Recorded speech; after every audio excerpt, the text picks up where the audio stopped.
Materials designers, materials developers. So the unsung hero, I think, for a lot of the people in the process of making shoes is a material designer because they're largely focused on perfecting and building the materials that actually make the shoe come to life. And what that means is that while the product designer is given shape, understanding concept and form, and the color designer is the first thing you see, a lot of what happens when you actually own a product is like what it feels like, how it feels in your hand, how it shapes and conforms to your foot, how it stretches, how it doesn't stretch, waterproof, how it moves, how it doesn't move. Those are all engineering marvels, depending on what material you want to bring to the table, because being able to make a one-off of something is not that difficult. You can go buy materials down the street and kind of put something together.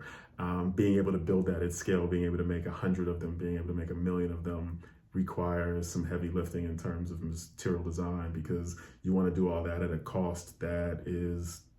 not a hindrance to your consumer and what they will pay for to get the job done. And so materials designers have to work hand in hand with, again, doing the research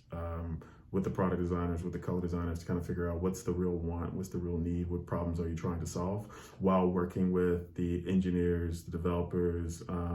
to get the vendors to sort of create the materials that you need to execute against. And those are just like really small details, and you'll look through a material book and they all look the same when you look at them. But for a material designer, they can break things into like small details and go, this is what you need, this is the weight you want, this is the hands you want, this is the feel you want, this is the amount of stretch you need in certain areas. And so working with your material designer to be able to craft and create a narrative that the product, then, whether it's you're using leathers and working with a tannery, or whether you're working with textiles and you want to get the right amount of stretch, and the notion, whether it's sustainability, whether it's getting color, all those conversations happen at the material level, and happen with folks who need to sort of hold hands along the way to make sure that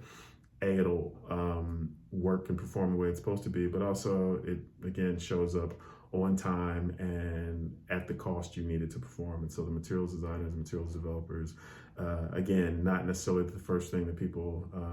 think about when they pick up a design, when they look at the color, but once you get your hands on it and you can feel the value, you can feel what it brings, what it feels like to wear. Big responsibility, and one of the most difficult, I think, jobs within footwear creation, materials designer.